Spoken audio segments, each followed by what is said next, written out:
Welcome to the SLUSH podcast, the only place on the internet where we cover toddler toys to movie reviews and all of the spoilers in between. Hello, Dino Ding Dongs. Excuse my recording situation today. I am coming to you from the Arctic. Matt's coming to you from his basement with a new Is it? background. I mean, I'm there's seeing an new arcade things. cabinet here now. I got two. So It's been a little while since we've done one of these. We've both been really busy. Again, Arctic, whatnot. Matt's been busy at work and, kid things. Check out the last Toddler Talks for updates on that. But there's also been a lot going on in the dinosaur world. I don't know if you folks have heard about the thing called the Epstein files. This starting to sounds like a little bit too tabloidy for me. I feel like whenever they have like a YouTuber telling the news on a movie and they're always like way over the top and they've always got like the chat thing on the side. That's what I feel like right now. This hits extra close to home though, because Jack Horner, who was like the Jurassic Park advisor, was in the that's Epstein crazy. files. Yeah. Did you actually look up what he had like an email he said to Epstein where he was like, "Thanks for letting me hang out on your ranch Oh with the God, girls." that's not good. But it's weird because like Horner's responses when it came out was that he was like they were two like biology students. Oh, okay. And apparently, like Epstein did actually bring him out to like survey like there's like fossils on his ranch or something. I don't know. It was all very I don't weird. need that whole everything about all that stuff is just such a mess and so mixed up and weird. Yeah, and even if it was just like, oh, he was just went there to hang out, like there is some like Jack Horner married like an 18-year-old girl when he like a 18-year-old student when he was much older. He looked like Ben Franklin in the Really? pictures. Say what you will, like, but he is actually leaving Montana State University as a I heard lecturer. that. Yeah, I saw that in the news. So, That's crazy. Like like even that as Stephen well. Hawking was on the island a bunch, right? Yeah, dude, which is kind of also crazy. Apparently, Epstein has like had a fascination, or maybe has a fascination, depending on who you talk to, um, with like scientists and potentially eugenics, which is crazy. Jesus. How deep does this go? Dude, none of it's good. No, it all sounds crazy. None of it's good. The biggest irony is they keep like there's a meme going around right now. It's like, do you know who's not in the Epstein files? George W. Bush. I don't know what to. I have no idea what to say about it. I'm not even surprised anymore by any of these things at this point. I have no idea. The world is beyond me. Well, dude, we did like I know I've talked about Weird and the podcast Weird and Dead on here before, but they did a whole episode on the Epstein files. And like they're two women of science, like two women that worked in like paleontology museums. And just like the stories they had were Which is horrendous crazy. of just like sexual like And it's abuse and just like science stuff that you would never think. You think they'd be like eyeballs deep in formulas and theories and all that shit. So, wow. their explanation was like anytime there's like hero worship. Uh, So like, you have all these people that are like looking up to these people because like they're, supposed to be revolutionary paleontologists, debatably in some cases. And then like it inflates their ego and like, they're probably nerds that didn't fit in places in the world, like I don't know, it's a weird kind of little pool of disgustingness that yeah, grows that's too bad. as I lean into my camera. No, it's too bad because when you're a kid, you don't really, it doesn't cross your mind obviously that it's going to be so shitty for people. How far are you away from us? You're literally in the Arctic right now working on a show, right? Yeah, so I'm just south of the Arctic Circle. I'm in Iqaluit, which is like midway up Baffin Island, which is a bad way of explaining is Baffin Island's huge. It's like crazy. We were talking to the bartender here. He's like a teacher, and he's like, "You guys aren't even far north." Like, it took us almost 3 hours to fly up here. And he's like, when I was teaching farther north, he's like, I would fly here and then have another 2.5 hour flight farther north. God, sounds scary. Do you like it? Like, what's it like up there? Dude, it's cool. It's kind of cold. It sounds weird, but I brought too many warm things. Really? So I'm starting to figure out like how little I can kind of get away with. Yeah, because the Michelin Man thing, right? You put on a ton of layers and then you can't move and everything's harder and like you can't get to your shit stuff. And like last night we were working and I was like, screw it. I did the long johns, pants, snow pants thing, but then I just wore a t-shirt and like my big Canada Goose parka over it, and I was like having the time of my life. Like once I got that figured out, like it was Would great. you go back there again, like for fun? Yeah, it's super expensive though, dude. It's like 2 grand to fly up here and Huh. back. I almost went there once to work for 2 years Yeah. back in the day because I was like, I'll go there and make a bunch of money and pay off my student loans. And then they told me milk back then was like, I think it was like 2005. It was like $8 for a carton, which isn't far off right now, which is fucked up. But yeah, Dude, it's a weird thing because like yeah, like there's some things that are like kind of crazy expensive, but then there's like lots of stuff that you can find a good deal on. It's interesting because like Creighton has this trope of like the girl boy, smarter hacker situation, you know what I mean? Like smart yeah. kids. And um in the movie they kind of amalgamated the Kelly and the Arby character kind of only in the sense that they made Kelly black, if that I makes sense. know. Like I was kind of saying that, but she's not a hacker, she's not rich, you know I what I know. mean? It's Like very interesting. and then the only kind of other notable part from this the section of school is like when they like she gets bullied, you know, they're being ding dongs, kids are weird. Although I found it funny that they're like, "She's the queen of the screen, and she's gonna turn Oh my green." God. And now it's like all the kids do is look at I screens, know. you know? She's getting bullied for being a nerd and like, Even in the audiobook when the what's his name? uh, Brick? Is his name Scott Brick, the guy who narrates it? Scott Brick. Yeah, I was like, Yeah. man, I can never listen to him say this again. Like this chapter is done with me forever. They are supposed to go do so like the field testing for Levin's. Yeah, so what happens is they leave the school and they see the private investigator guy that Dodson has hired to tail Levine. And they say like, "Oh, that's the guy that Levine warned us about that when we're running errands for him to not let him follow him." This is actually an interesting little section. So they're talking about like they're doing all these errands, but they don't really know what they're doing. So they're like Levine is sending them out to get all kinds of like weird Mm, books, like in German text. yeah. He sends them out to get like buy some sketchy computer chips at one point that the guy was weird about. They pick up some vials of things that we are like fucking sassy cone shell venom, which we don't know about. They don't know. They're just like Yeah, there's sketchiness. biohazard labels And on them, right? the the private investigator guy, yeah, the private investigator guy has no suspicion that the kids are helping at all, and that's so Crichton to be like the kids are the unsuspecting heroes in this situation, you know. Yeah, it is funny. I wish they did it like that in the movie. Like, I don't know why they changed all this so much for the movie. So weird. It's super weird too. Like by no means is like Kelly in the movie like a dumb character. You know, her greatest skill at one point is like gymnastics. You know, Oh my God, that's right. It's so God, random. don't spit that water everywhere.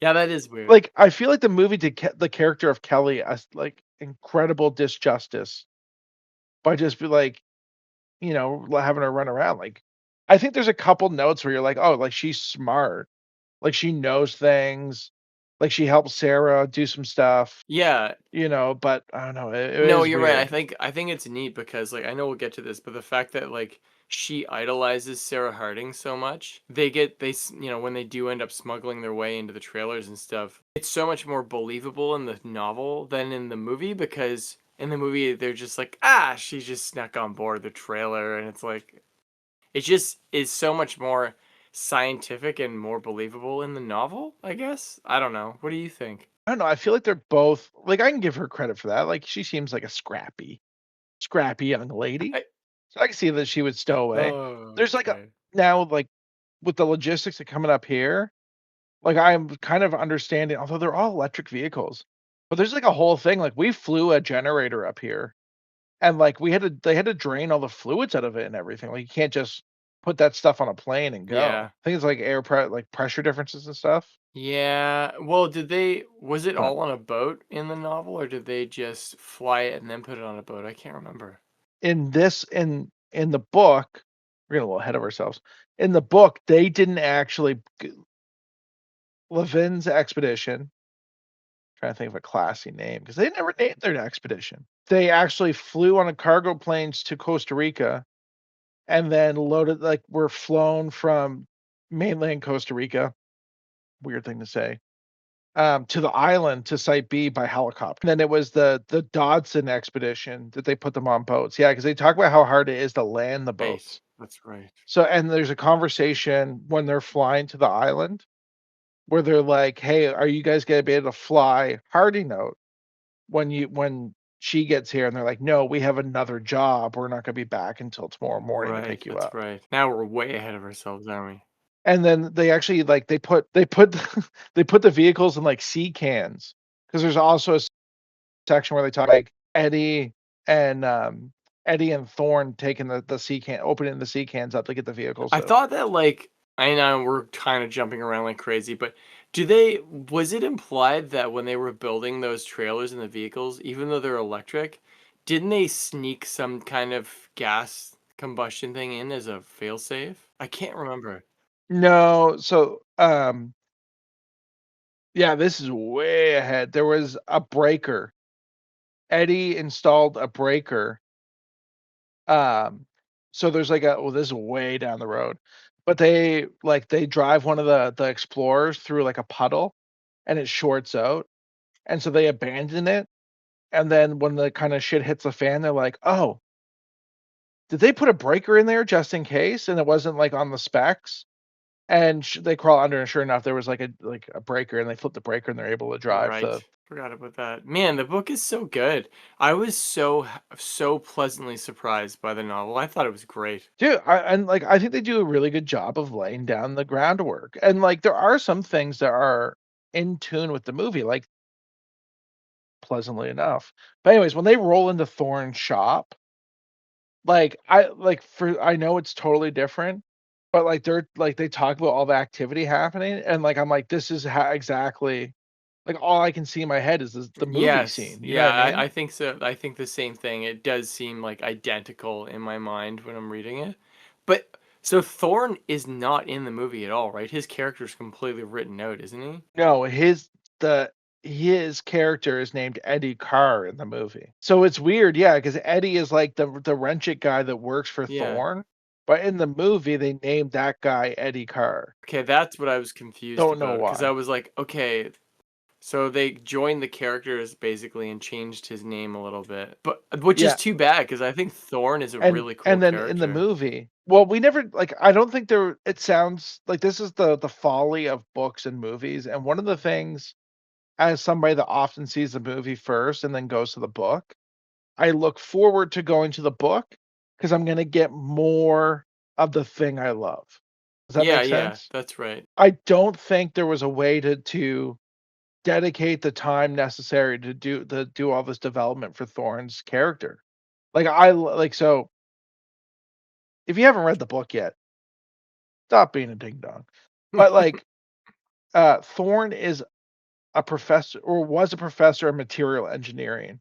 So his whole thing is like he would bring students in and it was like applied science. Applied science is incredible. And that you put that on my tombstone.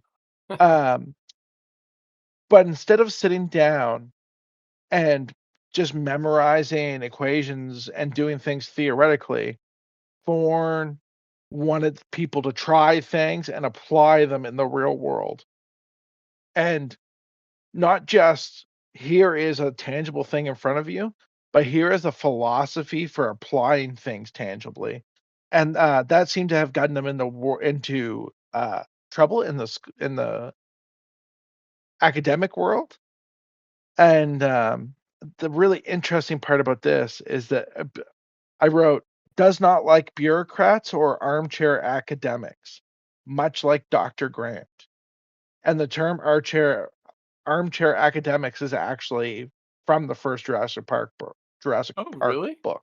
Yeah, it's they talk about Grant as being like you're the guy that's out there digging or the guy that's standing in the class. Which one do you want to be? Right. Yeah, because it says like Thorne is not a theory guy at all, which is interesting because Ian's a theory guy and Levine is kind of like both, I guess, isn't he? Like because he's going out and doing the adventure stuff. And Thorne hates both of them. I know. like He's a great like character. I think he describes Malcolm and Levin as like peas in a pod. Yeah, totally. He's my favorite character. I think that in the book he was my favorite one because he made all the cool shit and he seemed to be the most level-headed and even when like when they're in the shop he's yelling at all of them. He's like, "No, put the strut this way. It's like it's better that way. Like don't forget to ground that or you're going to get electrocuted." And it's funny that basically when he retires from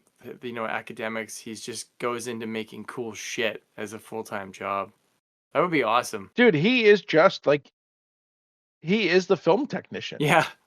It seems like it, isn't it? Like he would be at home on any film set. Like he would be good. Yeah. They'd be just coming to him to like make shit. So then the other thing that happens here is that so the kids show up, blah blah blah blah blah, but they call Levin. And this is where like they have that panic phone call with Levin where he's like, "They're trying to get me. They're gonna eat me. I'm in the tree." But he doesn't know how to use the satellite phone. Yeah.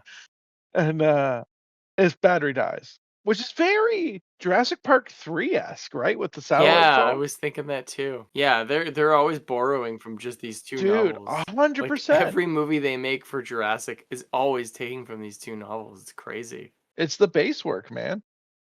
Yeah. Wasn't there another thing, or was it later on, where like they mentioned Harding, and this is where Kelly starts geeking out about Harding. You know what I mean? She's like, "Oh, Sarah Harding," and Thorne's like, "You know who Sarah Harding is?" And she's like, "Yeah." And they're like, Thorne's like, "I approve."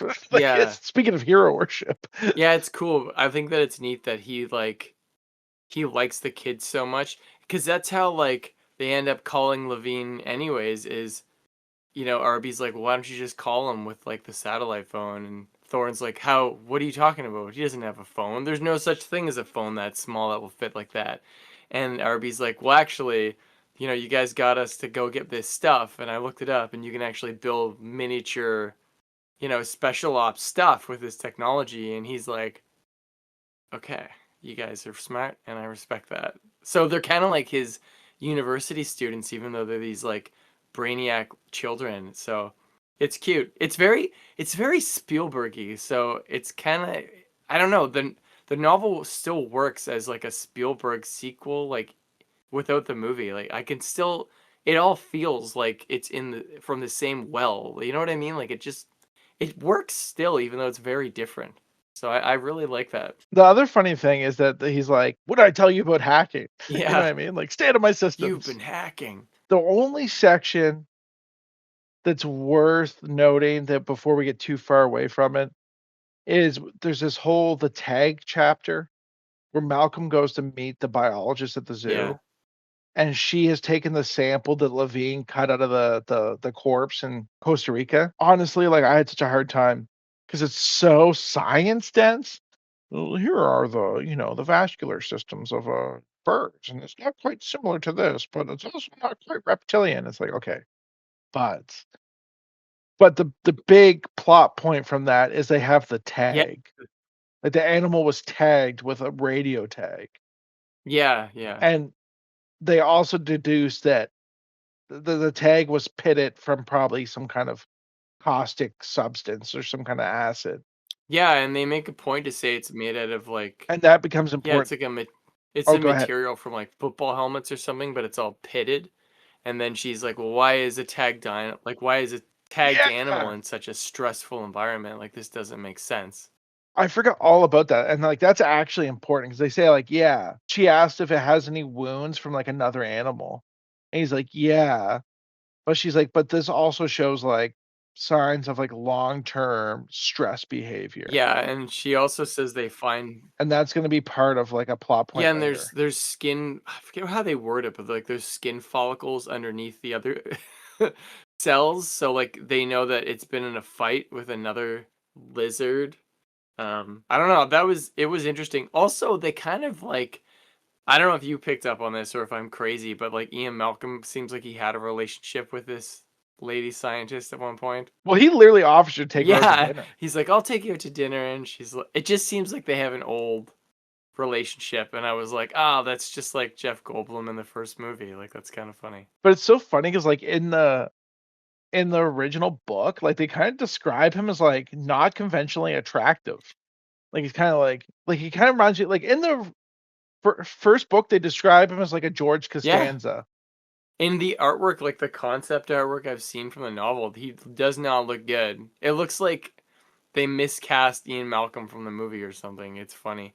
But even like um Kelly is like, why would she ever get with Ian Malcolm? And they kind of are like, it's like I forget what that thing is called where it's like where someone's looking after somebody and they like fall for them. Like in Back to the Future with Marty and his mom. Fuck, that sounds weird, but you know what I mean. If you haven't read the books, which what are you even doing Yeah. here? They always have like weird little quotes, but they're usually Malcolm quotes. So the second configuration, the quote is self-organization elaborates in complexity as the system advances towards the chaotic edge. Ian Malcolm. That's that one hit not differently like it hit me personally with my life, but it's like, okay, this is interesting because Ian and Levin are kind of not totally they're indisposed, if you will. And here are like Kelly, Arby, and Thorne, and they're kind of doing they're self-organizing, and it's going to lead into this whole, it's the system. Yeah. It's It is chaos. the edge of chaos. Because I think Ian Malcolm has a line later when he's describing Levine where he's like, he's always got to be the first to do this and the first to do that, and he's like, he's always on the.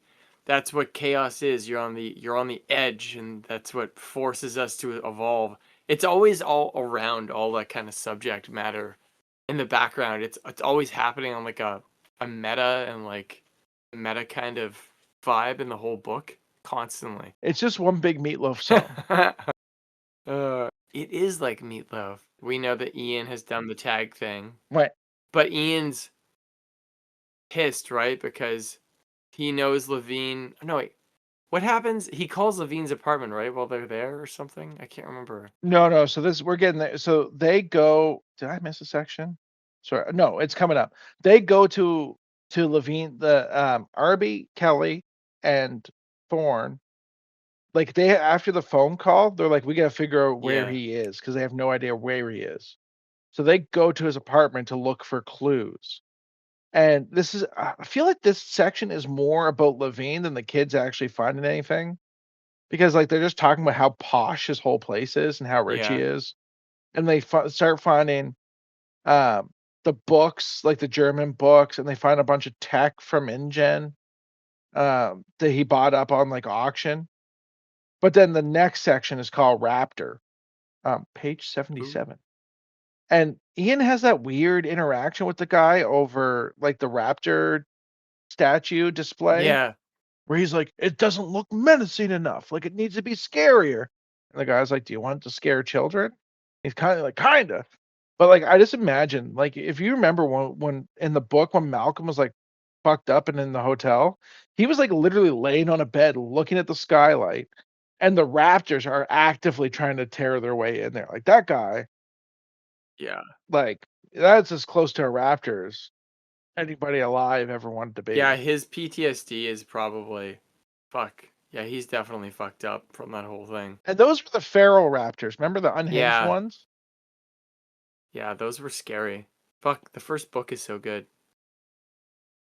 Yeah, I love that he has gotten the InGen computer from an auction. That's pretty cool. But they can't clear it because of like the CAD Yeah. settings or something in it, like the CAD program. Kind of. I can't really remember how they worded it. Yeah. The computer was like called like a CAD, and it was like the software was like tuned to the hardware. Hmm. So you couldn't just install new software on it. So that instead of wiping it, they just deleted the files and hoped for the Yeah, best. because they probably, what is it? They file for like Chapter 11 or whatever it is when they go bankrupt, right? Isn't that what happened with InGen? Yeah, so chapter 11 is like bankruptcy protection. And I don't know, I don't really know that much about it. But yeah, like they essentially went out of business. And it's coming up, but they talk about Biosyn tried to buy it. Maybe they talked about this earlier in the book Hmm. actually. But Biosyn tried to buy it, and the Japanese investors decided the technology was like kind of too dangerous, so they just wouldn't sell the proprietary knowledge, if that No, makes that sense. makes yeah. Yeah, that makes sense. They just destroyed it.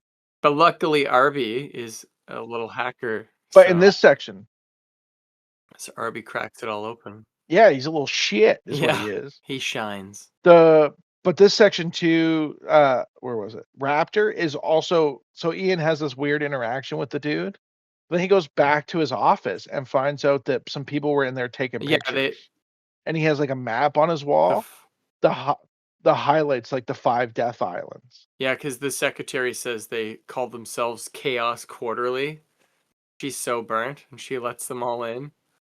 And Ian's like, I can't even get mad because you're so fucking burnt. And yeah, she's like, they took pictures of everything in your office. They said it was fine. It's like, holy shit, lady. Are you kidding me right now? But he's almost okay with it though, because he says but this is he when says like they would have found out eventually, so it was just a matter of time, right? So it's basically a race to get to Site B at that point. well, but also they haven't figured out where Site B is yet, because this is when he's in his office, he gets a phone call from Thorne. And Thorne's like, hey, you should get to Levin's apartment right now. So then Malcolm flies over there. And between like the German books that talk about the 5 deaths, there was like satellite It's imagery. different, right? Because what happens, Ian calls Thorne. No, Ian calls Levine's office to like bitch him out. And he's leaving a message because of the people who photographed it. And then Thorne picks up because they're already at the place. Remember? And he's like, we're already here. Like, you have to come over. Oh, maybe I don't remember. That's one of my only notes I have highlighted here is because Malcolm calls Levine's office and Thorne picks up in the middle of Ian leaving the message, and he's like, Levine is not here. We don't know where he is. So you got to come over here and help us to like try to figure this shit out. And then he goes over, and it's like kind of a race to figure out Site B stuff at that point where it is. See, that's why there's 2 of us. Between the 2 of us, we get it together. No, you're right though. It's all about those. Yeah, so Malcolm gets there. He gets there. He gets there. And then they've like, it's like the German books that talk about the 5 deaths. They have like a bunch of satellite imagery, and they show like one island's like high in methane, which is like indicative of like animal farts. They have the information off the computers, but Malcolm, they talk about that. But the other part is like I kind of left this section out because I thought it was kind of, I didn't give a shit about it, to be honest. But the private investigator that Dodson hired has a bug in there, so he hears them talking about this, and Malcolm's like smart enough not to reveal that he knows about the pitted tag, the acid environment. So he knows the island with like the, it's not like with like the, what is it, seismic activity, volcanic activity, is the island where they need to go. But he doesn't say that to the private investigators and pick it up. Smart. Go get you. And this is when they decide they're going to the island, I think. Yeah. Then they're narrowed down. Right? Yeah, and then they tell the kids they're not taking them. Yeah. Yeah. They go back to the shop and start making shit. They make a point, like the kids really try to like argue their way into that. They're like, no, we gotta go. We got our parents' permission. It's a field trip. Yeah, which is like, listen, kids, I know you're smart, but like, you're supposed to go down the road to the woods for a couple days, like not to like a whole nother, like it's not really, I think it's part of the US. It might be its own country. I don't know. Either. Oh, I'm gonna get in trouble for that. And then, but this is interesting. And then we cut to Harding on page 94. And we've already seen Harding from interacting with Malcolm in previous chapters, but she's actually on like research safari right now. And she's like observing like hyenas like attack water buffalo or something. And we learn a little bit more that she's like, on the the part I found really interesting, she said like, this research isn't very glamorous because it's at night and it's like an animal that nobody cares about, hyenas. And like, she's like, hyenas freak people out, but she's like, I'm here doing the science, and like, we're learning real, like she's on the cutting edge of her she's field. Committed to the craft. And it's like kind of a testament to like her not taking the easy way out in any way. But she gets a call from Levine about like, hey, we're going to this island, a call from Thorne. They're like, hey, we're going on this. Let me know if you can make it, blah, blah, blah, blah, and leaves the details. And she decides that she's going to do it. Because it's that important to her. And I think it's right? That's pretty much that. It's worth mentioning at this point, I think, we're pretty far into the book. It's almost 100 pages, right? And the dinosaur talk is like almost non-existent, like of what happened before, because Ian will not talk about it. You realize he hasn't really spoken about it to anyone, and even like to himself, he doesn't. You don't really hear him like think about the events and stuff because he has it so buried. So it's kind of interesting because you're like, well, how does Ian feel about going to a place like we know that potentially there's going to be dinosaurs there, but it's almost like he hasn't really talked about that like at all. I don't know. I found that really interesting the first time I read through it is because you know as the reader that obviously there's going to be dinosaurs and stuff there, but it's almost like Ian isn't really he's rushing to get there, but he's also terrified of the events that happened before. But it's almost like it kind of reminds me of Ripley in Aliens, how she has like massive PTSD, but it's almost like she's so drawn back there because it's the only way to get over it in a way. I don't know if that makes sense or not, but that's what I was thinking. No. I think there's also like a contrast between like Levine and Malcolm, and like in reality, Malcolm probably signed. We know all the people that experienced the first book signed NDAs and were taken care of by InGen before InGen was Yeah. taken eliminated. So we know they can't talk about it. But Levin, so there's interesting. Levin is looking for academic validation, and it's weird because he's not even like he thinks there's like cryptozoology things going on, and that's not what it is at all. But I think Malcolm's looking for social Hmm. validation to say like so he can talk about this experience, and like if there's another island with dinosaurs, he wants to go there so he can have an experience that he can share and say this is actually what happened to me and these people I knew, and this is like why I'm so messed up, if that makes Yeah. sense. No, that makes sense. There's a lot going on there.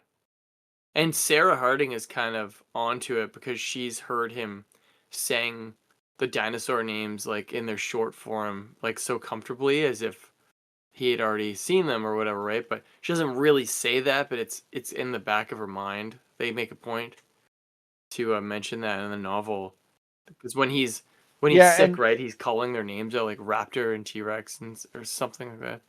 well, and there's a thing in the movie, because in the movie we find out that Sarah's already on the island when Hammond's pitching the idea to Malcolm. And Hammond has a line where he's like, "Well, you told her all these stories about the island, like, of course she's gonna wanna go." Yeah, in the movie, it's the Um, complete opposite. Ian has broken the NDA and he's telling everybody, right? Because when he's on like the subway thing, the yeah, guy's like, "Rah."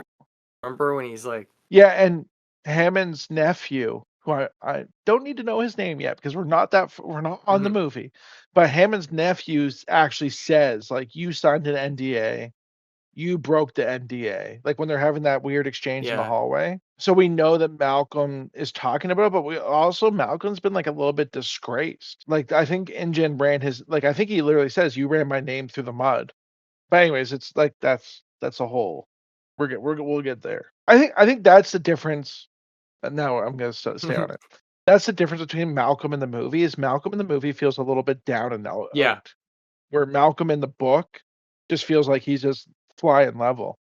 yeah. Malcolm in the book is playing by the legal rules, so he's not like because they paid all of his medical bills. I think they said InGen paid all the medical bills so he wouldn't talk as well.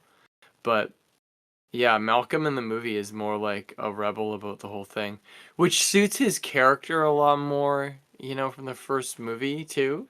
So I guess they had to go that way with him because it wouldn't make sense for him not to talk about it, even if he did an NDA from the character like that Jeff Goldblum was playing. They feel like two completely different Well, sequels, really. I don't know that we would have loved the Malcolm from the books as much if he was portrayed in the Yeah. movies. You know what I mean? And like the Malcolm in the book was like kind of useless, to be honest. Like he delivered some exposition in the book and like some information, but then once he gets mangled, like he doesn't really do anything.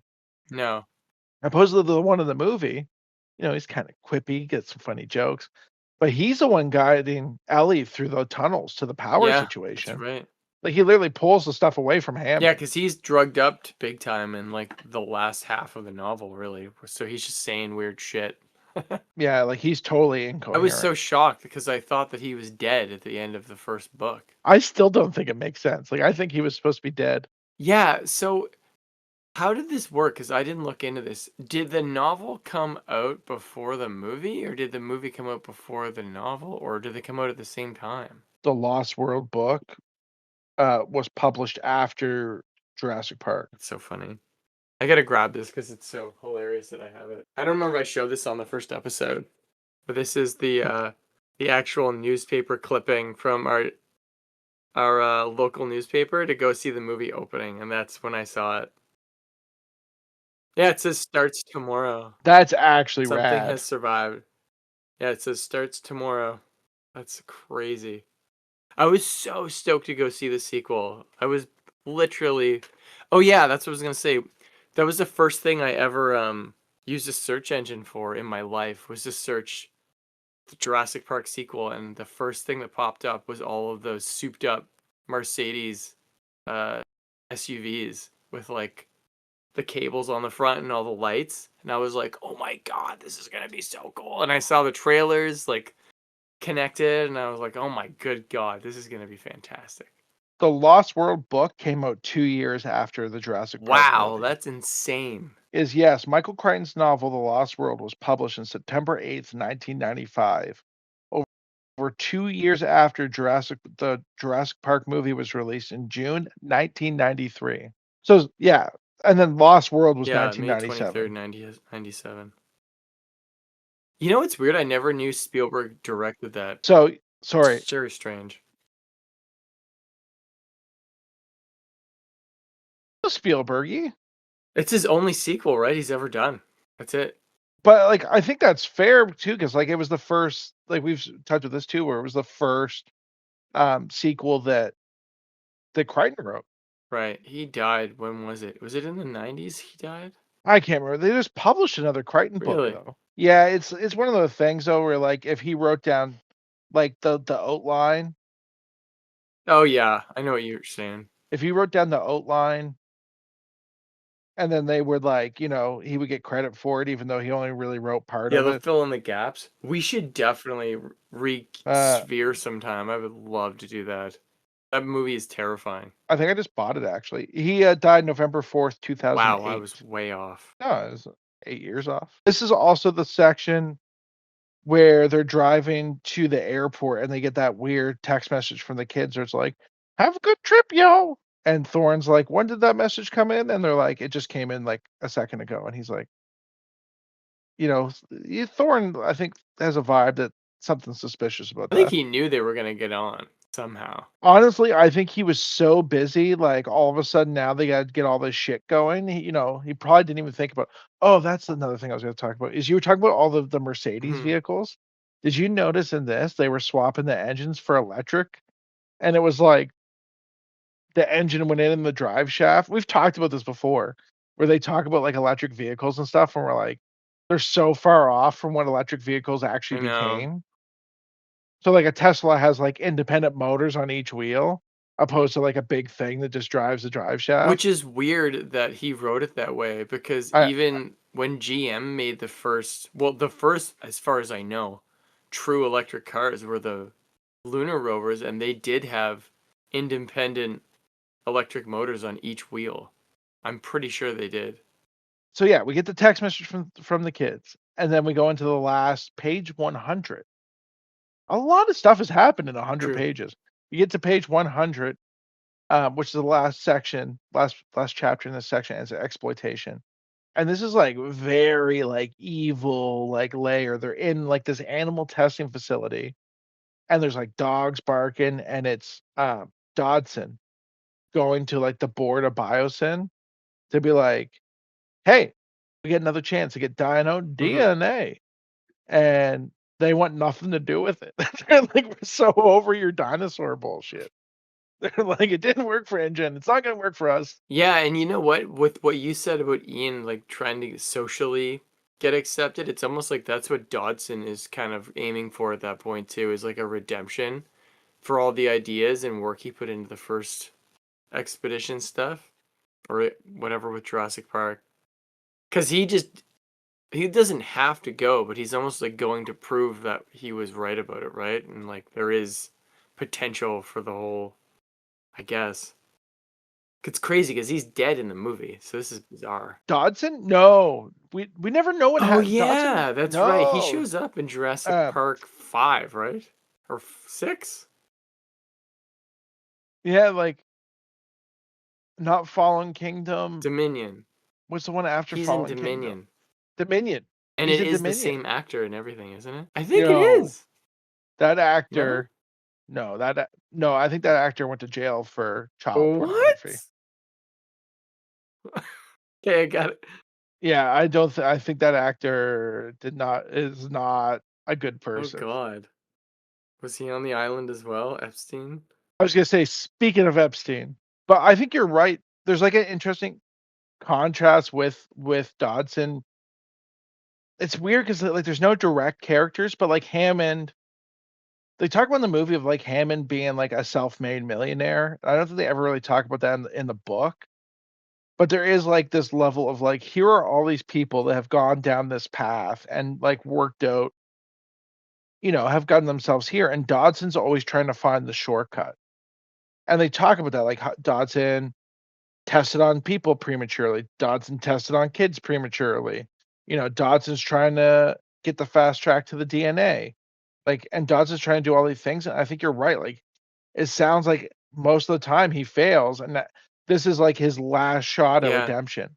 Like, if this doesn't work, he's gonna fail. And we talk about with his assistant, like his assistant did that. Like he had some kind of vaccine that everybody was like thought was gonna be great, and then it didn't work. It failed the human trials, and then he just got progressively kicked farther down the tree until Dodson picked him up. Oh, Dodson. I find it funny that the big issue in this is like animal testing.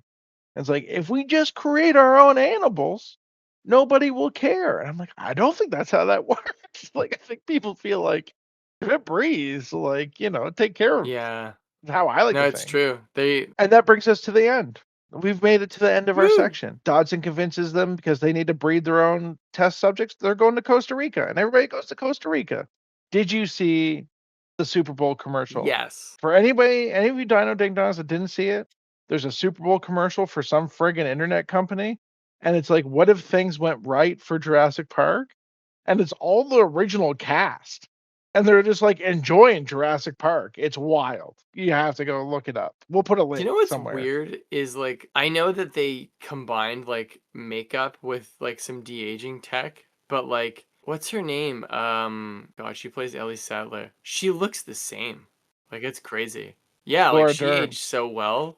She could just easily play that character again, but like Sam Neill, something is weird with his face in that. I don't know what's going on, but she looks almost the same. We're like almost 10 episodes in and we haven't even gotten to a movie yet. I can't wait to do a commentary. It's going to be hilarious. This is a bit of a look into the interior life of the slushies. But Matt sent that picture of the Galaga thing, and I was instantly able to pull up a GIF from the Avengers movie where Tony Stark's like, that guy's playing Galaga. I've never been so on top of the GIF That game was in a my good one. life. What's funny is the reason that I was originally going to change the cabinet to a different game completely, but all of the guts are inside of it for Galaga, and Galaga is such a classic. All I need to do is get this circuit board. It's like these two big circuit boards that the game's on. I just have to put it in and plug it in because the monitor, the original monitor and everything are in there. All of it's original. We're gonna have Galaga. It's gonna be awesome. I'm stoked. And I got a second arcade cabinet, but I didn't tell Corey yet. And she'll never watch this, so she'll never know. They're so cheap to buy right now. Like that was only $200. Yeah, the other one I'm getting is called Battle Zone. It's a tank. It's like one of the first point of view 3D vector games ever. I think it might be the first 3D game. And you drive a tank and there's a periscope you put your face in. And it's like vector 3D stuff. And Atari made it. and I'll have that here too. So it's gonna be awesome. We'll have to raffle off like a trip to your basement. I know you only ever see this part, but there's so much more stuff all around me. It's crazy. The The slushy slushy tour. tour. Win a trip to Matt's basement. What a disappointment that would be. Truro, Nova Yeah. Scotia. I think that's it, Yeah, I Dino can't Ding think of anything Dongs. else. What do you think? Tune in. You know where to find us. We're on all the places you find podcasts, right? Like the Spotify. Listen, if you're listening to it, you probably already found us, but we're in all the other places too. We really appreciate a like, a subscribe. It helps us out a little bit. Thank you all, Ding Dong. See you Oh later. shit.